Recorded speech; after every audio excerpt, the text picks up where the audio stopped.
मिट्टी मिट्टी एक ऐसा प्राकृतिक असंगठित पिंड है। मिट्टी एक प्राकृतिक असंगठित पिंड है जो वनस्पति के विकास को आधार प्रदान करता है। ठीक है, मिट्टी क्या है? मिट्टी प्रकृति में पृथ्वी के सतह पर उपस्थित एक असंगठित पिंड है जो कि वनस्पति के विकास को आधार प्रदान करता है। मतलब एक प्राकृतिक संसाधन है। क्या है मिट्टी? मिट्टी एक प्राकृतिक और आधारभूत संसाधन है जो पृथ्वी पर वनस्पति के विकास को एक आधार प्रदान करता है। पूरी तरह से मानव के लिए एक खाद्यान्न या सभी जीव जंतु या जैव विकास के लिए आधार प्रदान करता है। क्या? मिट्टी। ठीक है, एक लाइन में कहूँ तो मिट्टी एक प्राकृतिक संसाधन है जो पृथ्वी पे जीवन की उत्पत्ति के लिए आधार प्रदान करता है। क्लियर हुआ? मिट्टी एक प्राकृतिक संसाधन है, ठीक है, पृथ्वी के भूतल पर उपस्थित असंगठित, ठीक है, कण है जो कि पृथ्वी पे जैव विकास के लिए, मानव विकास के लिए, वनस्पति विकास को एक आधार प्रदान करता है मिट्टी। इसमें देखते हैं भारत की मिट्टियों के बारे में चर्चा करेंगे इस वाले वीडियो में। मिट्टियाँ भारत में किसान की एक अमूल संपदा है। किसान के लिए अमूल संपदा है। इस पर देश की संपूर्ण कृषि उत्पादन निर्भर करता है। भारत में लगभग आप देखेंगे 43% भूभाग पर, भारत में 43% भूभाग पर मैदान है। ठीक है, 43% भूमि पर भारत में पूरी तरह से मैदान है। मिट्टी के अध्ययन को मृदालॉजी यानी पैडोलॉजी कहते हैं। ठीक है, मिट्टी के अध्ययन को पैडोलॉजी कहा जाता है। मृदा जनन पैडोजेनेसिस एक जटिल तथा निरंतर चलने वाली प्रक्रिया है। ठीक है, मृदा अपरदन और मृदा का जनन दोनों प्रक्रिया एक साथ चलती रहती है।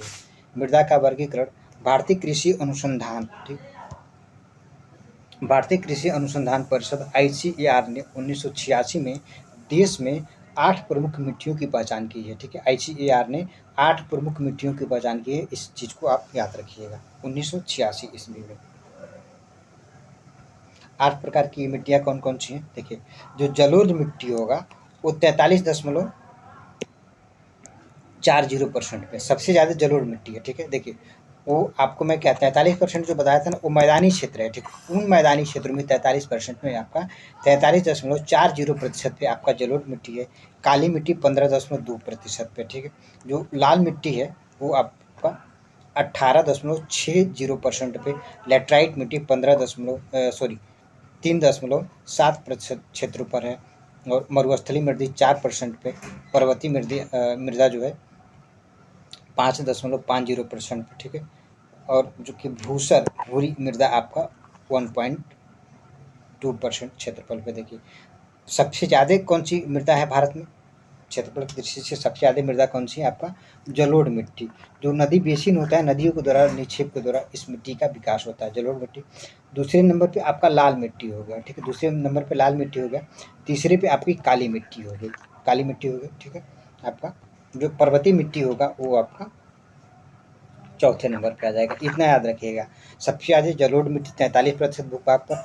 उसके बाद से लाल मृदा का विकास कैसे होता है? ग्रेनाइट और नीच चट्टानों के अपक्षय से लाल मिट्टी का विकास होता है और बेसाल्ट चट्टानों के निक्षेपण से काली मिट्टी का विकास होता है। नदी बेसिन क्षेत्रों में नदी के द्वारा अवसादों के निक्षेपण से आपका जलोढ़ मिट्टी का विकास होता है। जलोढ़ मिट्टी की खासियत यह है कि खनिज संपदा की दृष्टि से, खनिज की विविधता की दृष्टि से बहुत ही समृद्ध होता है ये। लेटराइट मिट्टी वह मिट्टी है जो अत्यधिक तापमान वाले क्षेत्रों में निक्षालन के द्वारा ऊपर से जो क्षारीय तत्व होते हैं टूट करके नीचे की परतों में चले जाते हैं। उस तरह की जो मिट्टी का विकास होगा उसको लेटराइट मिट्टी कहा जाता है। मरुस्थलीय क्षेत्र की मिट्टी जो विशेष करके बलुई मिट्टी होती है, उन क्षेत्रों में विकास होता है जहाँ पर बहुत अधिक तापमान और मौसम शुष्क होता है। ठीक है, आइए जलोढ़ मिट्टी के बारे में फिर हम अध्ययन करते हैं। करके जलोढ़ मिट्टी विशाल मैदानों, नर्मदा, ताप्ती, महानदी, गोदावरी, कृष्णा, कावेरी घाटियों में पाई जाती है। जो जलोढ़ मिट्टी होगा ये खनिज संसाधनों की दृष्टि से बहुत ही समृद्ध होगा। केरल के तटवर्ती भागों में पाई जाती है। यह मिट्टी नदियों के द्वारा अपरदित पदार्थों से निर्मित है। ठीक है, जो नदी है विभिन्न क्षेत्रों से नदी प्रवाहित होती है और अपने साथ अवसाद के रूप में महीन कणों को ला करके दूसरे क्षेत्रों में निक्षेपित कर देती है। ठीक है, इस प्रकार का जो मैदान बनेगा उसको जलोढ़ मिट्टी कहा जाता है। बाढ़ के मैदान में कांप को स्थानीय रूप में, बाढ़ के मैदान में जो कांप होगा स्थानीय रूप में खादर कहा जाता है। मतलब ये नवीन जलोढ़ मिट्टी होगा, खादर जिसको कहेंगे। पुरानी कांप को आप जो अपरदन से अप्रभावित रहता है, जहाँ पे नदियाँ हर साल बाढ़ नहीं ला पाती, उसको बांगर कहा जाता है। मतलब नवीन जलोढ़ मिट्टी खादर, पुरानी जलोढ़ मिट्टी बांगर। इसमें पोटास और कैल्शियम की प्रचुरता तथा नाइट्रोजन एवं ह्यूमस की कमी होती है। इस बात को आप ध्यान रखिएगा, ये पूछा गया है। जलोढ़ मिट्टी होगा उसमें पोटास की और कैल्शियम की प्रचुरता हो जाएगी, ठीक है, लेकिन जो नाइट्रोजन होगा और ह्यूमस होगा, ठीक, उसकी कमी पाई जाएगी। यह मिट्टी धान, गेहूँ, तिलहन, गन्ना, दलहन आदि की खेती के लिए बहुत ही महत्वपूर्ण होगा। धान के लिए, गेहूँ के लिए, तिलहन के लिए, गन्ना के लिए, दलहन के लिए महत्वपूर्ण होता है। काली मिट्टी या ब्लैक सॉइल, काली मिट्टी का विकास महाराष्ट्र, पश्चिमी मध्य प्रदेश, गुजरात, राजस्थान, आंध्र प्रदेश, तमिलनाडु के दक्कन वाले क्षेत्रों में, ठीक है, लावा चट्टानों के अपक्षयन से हुआ है। लावा चट्टान में विशेष करके वह चट्टान जो कि बेसाल्ट चट्टानों से निर्मित होगा। बेसाल्ट चट्टान उस चट्टान को कहते हैं जिसमें सिलिका की मात्रा, ठीक है, जो सिलिका की मात्रा लगभग 45% से कम होगा, ठीक है, इसमें सिलिका की मात्रा, इस चट्टानी जो संरचना होती है इसमें सिलिका की मात्रा 45% से कम होगा। उस तरह का चट्टानी संरचना को बेसाल्ट चट्टान कहते हैं, ठीक है। इसमें आयरन का परसेंटेज अधिक होता है और इसके टूटने फूटने से काली मिट्टी का विकास होता है, ठीक है। विशाल चट्टान को एक अम्लीय चट्टान भी कहा जाता है, ठीक है। विशाल चट्टान को कई जगह आपको क्षारी चट्टान, विशाल चट्टान को कई जगह क्षारी चट्टान के भी नाम से जाना जाता है। नहीं, क्षारी नहीं, अम्लीय होगा, ठीक है। अम्लीय चट्टान, विशाल चट्टान को अम्लीय चट्टान के नाम से जाना जाता है, ठीक है। विशाल चट्टान कहिए, अम्लीय चट्टान कहिए, जिसमें सिलिका की मात्रा लगभग 45% के आसपास या इससे कम होता है।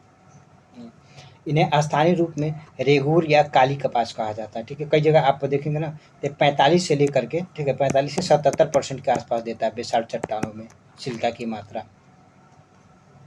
स्थानीय रूप में रेगूर काली कपास की मिट्टी कहा जाता है। यह अंतर्राष्ट्रीय स्तर पर उष्णकटिबंधीय चरणों में, ये कई बार पूछा गया है, ठीक है। जो काली मिट्टी है उसको अंतर्राष्ट्रीय स्तर पर उष्णकटिबंधीय चरणोजेम के नाम से जाना जाता है। ये मिट्टी लौह तत्व, ठीक है, लौह तत्व मतलब आयरन, कैल्शियम, पोटास, एल्युमिनियम और मैग्नीशियम कार्बोनेट की समृद्ध होती है। ये क्वेश्चन पूछा गया है, जो काली मिट्टी होती है उसमें किन तत्वों की अधिकता होती है, तो सबसे ज़्यादा तो आपका लौह तत्व हो जाएगा, उसके बाद से कैल्शियम हो जाएगा, पोटाश, एल्युमिनियम और मैग्नीशियम कार्बोनेट की समृद्ध होती है। किंतु इनमें नाइट्रोजन का और फास्फोरस और जैविक पदार्थ मतलब ह्यूमस का अभाव होता है। इस मिट्टी में नमी धारण करने की क्षमता अधिक होती है। गीली होने पर चिपचिपा और सूखने पर इनमें दरार पड़ जाता है। इनमें उर्वरता अधिक होता है, ठीक। मिट्टी कपास, तूर, तंबाकू, मोटे अनाज, ठीक, मोटे अनाज, अलसी, मोटे अनाज, अलसी आदि की खेती के लिए उपयुक्त होता है। लाल मिट्टी के बारे में देखिए, ठीक है। सबसे ज़्यादा क्षेत्रफल पर कौन सी मिट्टी थी? पहले जलोढ़ था, दूसरे नंबर पे आपका लाल मिट्टी था, तीसरे नंबर पे काली मिट्टी था, चौथे नंबर पर आपका पर्वतीय मिट्टी था।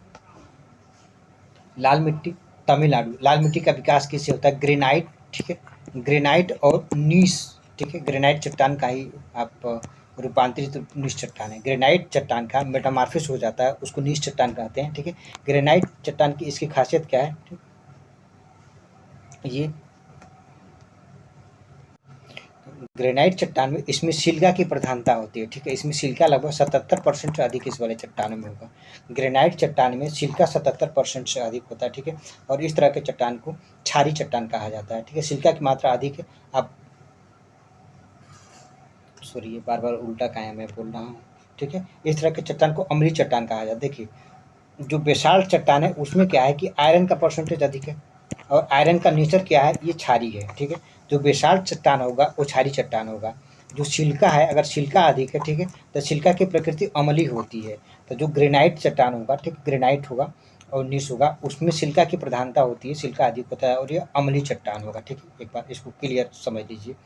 जो ग्रेनाइट चट्टान होगा सिलिका अधिक होगा, सिलिका अधिक होने से वो जो है कि आपका अम्लीय प्रकृति का हो जाएगा। बेसाल्ट चट्टान में आयरन का परसेंटेज अधिक होता है, आयरन आपका क्षारीय प्रकृति का हो जाता है, इसलिए बेसाल्ट चट्टान क्षारीय प्रकृति का होता है।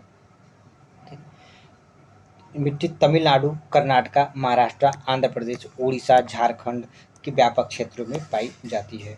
ग्रेनाइट एवं नीस चट्टानों के विखंडन से और वियोजन से आपका लाल मिट्टी का विकास होता है। लाल रंग लौह के ऑक्साइड की उपस्थिति के कारण होता है। यह मिट्टी में लौह तत्व एल्युमिनियम अधिक होते हैं, किंतु जीवाश्म पदार्थ और नाइट्रोजन, फास्फोरस की कमी पाई जाती है। ये अत्यधिक निच्छालित मिट्टी है। कौन? ये लाल मिट्टी अत्यधिक निच्छालित मिट्टी। निच्छालन एक ऐसी प्रक्रिया है जब मिट्टी के ऊपर की परतों से रिस करके, ठीक है, जो ऊपर की परतों से रिस करके जो क्षारीय तत्व होते हैं वो धीरे धीरे नीचे की परतों में चले जाते हैं। जब पोषक तत्व टूट कर निक्षारित कर नीचे की परतों में चले जाते हैं, इस प्रक्रिया को निक्षालन कहते हैं। निक्षालन क्या कहेंगे, जैसे मान लीजिए आपका मिट्टी है, ठीक है, ऊपर के यहाँ पे कणों में, ठीक है, पोषक तत्व हैं, ठीक है, या क्षारीय तत्व कैल्शियम है, पोटेशियम है, ठीक है, अधिक बारिश होने की वजह से ये धीरे धीरे यहाँ से रिस करके नीचे की परतों में आ गया, ठीक है, यहाँ से एक कण जो है कि रिस करके नीचे की परतों में आ गए, ठीक है।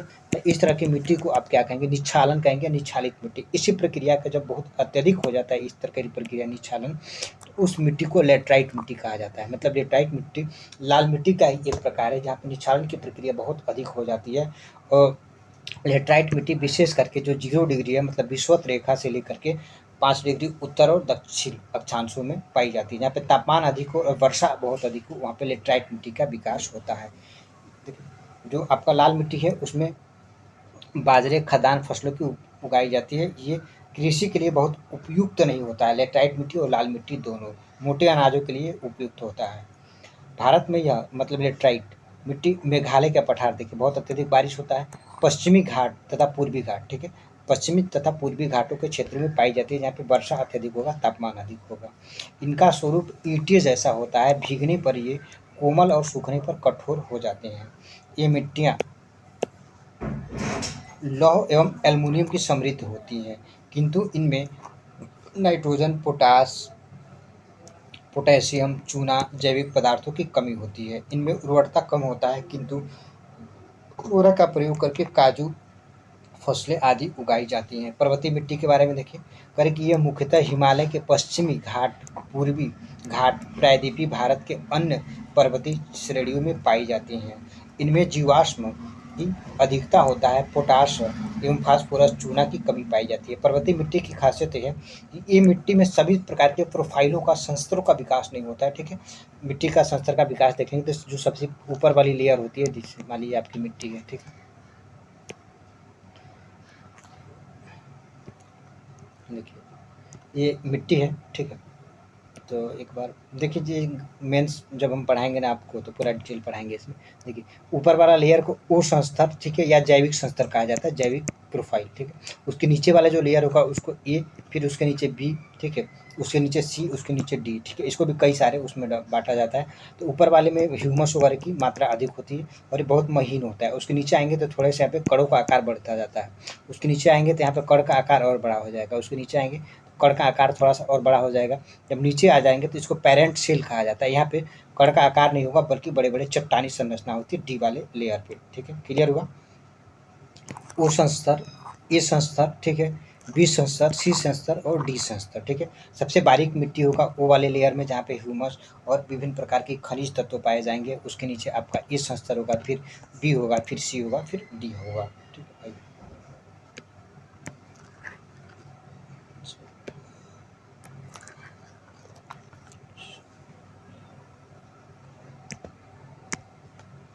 आइए, मतलब पर्वतीय मिट्टी जो इस प्रकार की मिट्टी होती है उसमें सभी प्रकार के संस्तरों का, मतलब ओ संस्तर, ए संस्तर, बी संस्तर, सी संस्तर, डी संस्तर, सभी संस्तरों का विकास नहीं होता। सभी प्रोफाइलों का, मतलब जो सॉइल प्रोफाइल है पूरी तरह से डेवलप नहीं होती है। ये बहुत पतली होती है, ठीक है।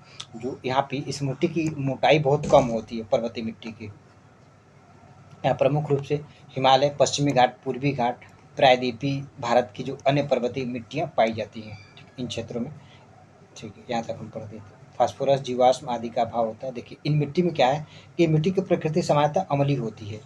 जो पर्वतीय मिट्टी होती है उसकी प्रकृति अम्लीय होती है, ठीक है, जिसमें चाय, कहवा, मसाला, फलों आदि का उत्पादन के लिए उपयुक्त होता है।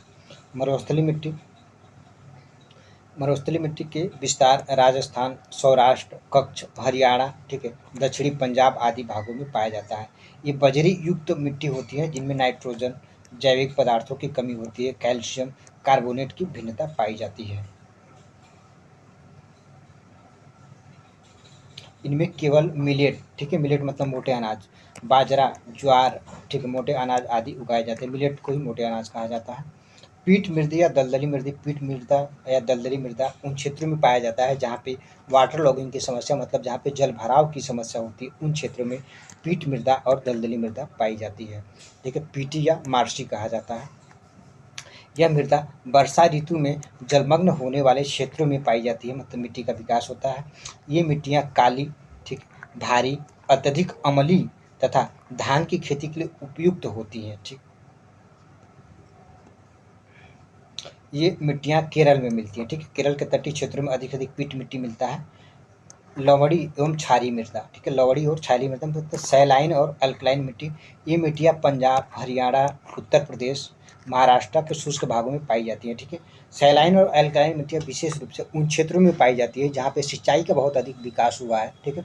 सिंचाई का अधिक विकास हो जाने पे यहाँ पे ऊपरी सतह पे, ठीक है, एक तरह से आपका लवण का, ठीक है, एक लवण भवन का निर्माण हो जाता है। मतलब इन क्षेत्रों में मिट्टी की उर्वरता धीरे-धीरे कम हो जाती है। ऊपरी तरफ मतलब विशेष प्रकार की एक लवण वगैरह यहाँ पे मिल जाते हैं। मतलब सिंचाई के बाद एक विशेष प्रकार की पतली सी परत उन मिट्टी में विकसित हो जाती है। ये रेय, कल्लर, ऊसर, राथड़, भ्रूण, चोपन, ठीक है, आदि नामों से जाना जाता है। ये चावल, गेहूँ, कपास, गन्ना, तंबाकू आदि की फसलें उगाई जाती हैं, ठीक है। अगली वाली वीडियो में भारत की कृषि के बारे में हम चर्चा करेंगे। वीडियो देखने के लिए बहुत बहुत धन्यवाद।